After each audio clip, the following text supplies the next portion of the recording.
보통 이 성범죄는 하루 중에 어느 시간에 제일 많이 발생할까요? 해 뜰 때는 좀 부끄럽지 않을까요? 그러니까 뭐 밤이나 새벽 이럴 것 같은데요. 밤이나 새벽. 네. 제가 저렇게 얘기했는데도. 아닌가요? 낮 시간? 보통 우리가 강력범죄라고 하면 살인이나 성범죄, 특히 강도, 그 정도를 얘기를 하는데 정확한 답은 그겁니다. 정해진 시간은 없다는 겁니다. 그럴 거면 왜 물어보셨어요? 정해진 시간이 없다는 건 뭐냐면 거꾸로 하면 피해자가 취약한 시간입니다. 대체적으로 보시면은 이제 알 수 있습니다. 그래, 낮 시간이네. 예. 요거는 이제 마포에서 벌어졌던 연쇄 강간 사건을 일별하고 있습니다. 보시면 아시겠지만 다른 것보다는 어떻습니까? 너무 밝을 때. 예, 그렇죠. 그러던가. 피해 시간. 근데 요거는 어떻게 해야 되냐면요. 피해자의 연령과 연관시키면은 충분히 이해할 수가 있습니다. 13세 분이 왜 3시 30분에 피해를 당하죠? 학교 시간. 그렇죠. 하교를 했는데 한부모 가정이거나 아니면은 뭐 맞벌이 하시는 부분이라는 거를 그렇기 때문에 그렇죠. 근데 그걸 어떻게 알았을까요? 사전에 미리 조사. 그렇죠. 그렇습니다. 이런 종류의 범죄를 저지르는 범인은 굉장히 사전 조사가 치밀합니다. 그리고 충동적인 게 아닌 거예요. 그렇죠. 성과 관련된 범죄는 80%가 누구라고 그랬죠? 면식범. 그렇죠. 예. 비면식은 충동성이 있잖아요. 그죠? 말하자면 으슥한 어떤 골목에서 우연히 이제 범죄를 당한다라고 하는 것도 20%가 있습니다. 근데 상당히 다수는 그렇지 않습니다. 저 표가 그걸 말해줍니다. 지금 27세의 저 분은 저 시간에 왜 범죄를 당했을까요? 출근. 밤에 일하시고 아침에 주무시는 땡! 땡. 저분은 가정주부셨어요. 다 출근하지. 예, 그렇죠. 예, 예. 남자가 없을 때. 그렇죠. 예. 그건 역으로 생각하면 어떻습니까? 그 범죄자는 관찰하고 있었다는 겁니다. 자, 그 다음에 뭐 시간대는 뭐 26세, 2시, 뭐 18세, 4시 40분 아까 말씀드린 거랑 같다고 생각을 하고요. 이게 동일범의 소행인 거예요? 예, 동일. 우리나라의 연쇄 성범죄의 특성은 한 범인이 최대 100건 이상 넘게 합니다. 그러니까 아니 그때까지 안 잡아주시고 뭐 하는 거예요 정말. 그러니까요. 실제로는 뭐냐면은 우리는 암수범죄가 많습니다.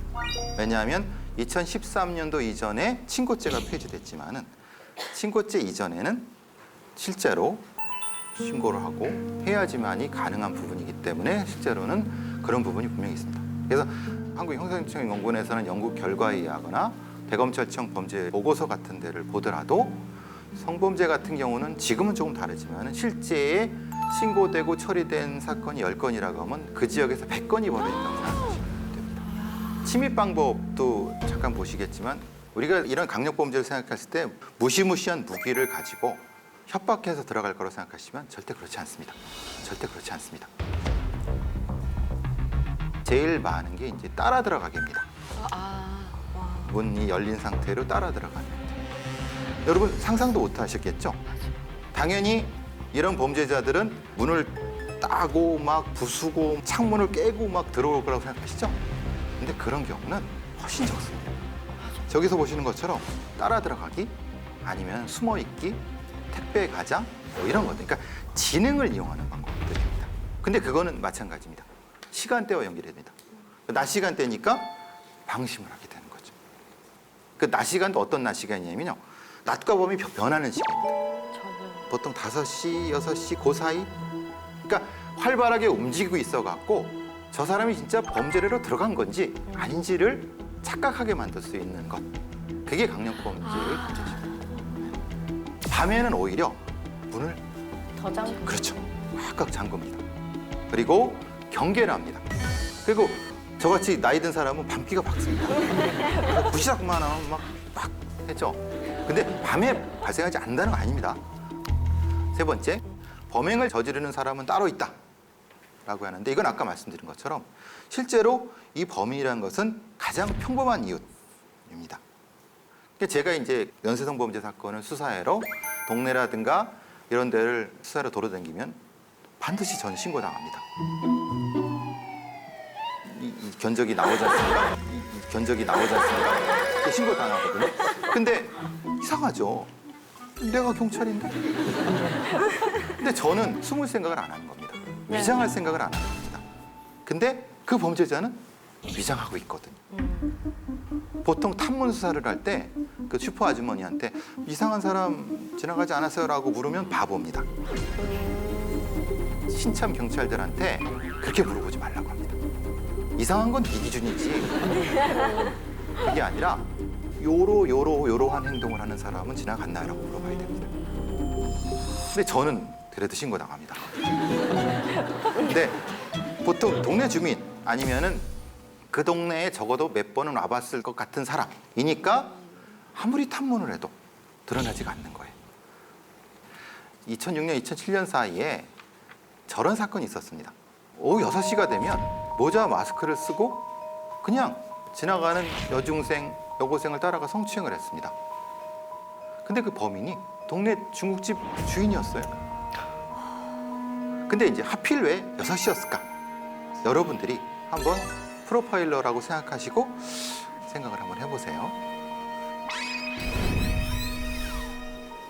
아까 말씀하셨던 것 중에서 시간대도 해가 질 때쯤, 그리고 학생들은 학원이나 학교에서 이동할 수 있고 가장 많은 이동 시간인 것 같고, 그래서 두 가지 요인이죠. 네. 그러니까 그 시간대에 대한 네, 네. 부분인 거죠. 저 범인이 저 시간대에 이제 저희들한테는 이제 방아쇠 효과라고 합니다. 그러니까 이제 트리거가 되는 거죠. 6시 되면은 방아쇠가 당겨지는 거죠. 빵. 근데 저 범인은 이제 좀 독특하게 왜 성범죄를 했냐라는 범죄를 했을 때는 이 범인이 당했던 트라우마와 연관이 됩니다. 그러니까 어렸을 때 어머니로부터 성적 학대를 당했습니다. 친어머니한테. 그래갖고 가장 고통스럽게 당하던 그 순간에 노을, 예, 그걸 봤습니다. 예, 노을을 그걸 본 봤습니다. 거예요. 그러니까 그것이 이제 이 사람한테는 방아쇠 효과가 되는 겁니다.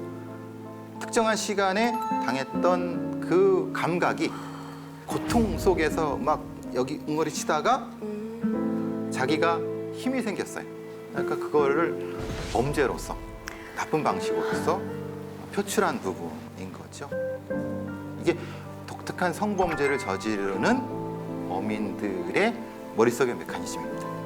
머릿속에 있었던 트라우마가 있고 그 사람의 그것을 폭발시키는 또 하나의 요소가 그 사람을 범죄로 이끄는 그런 형태가 되는 거죠.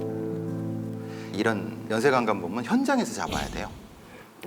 왜냐하면은 연쇄강간범들은 아주 지능적이었고 성범죄자들 자체가 사실은 요즘 많이 지능적이기 때문에 물적 증거가 하나도 없습니다. 콘돔을 사용하고 또 약품 같은 걸 가져서 DNA를 지워버립니다. 그리고 피해자한테 그 현장을 다 청소하게 만듭니다. 오, 그러니까 증거가 없으니까 어떻게 합니까?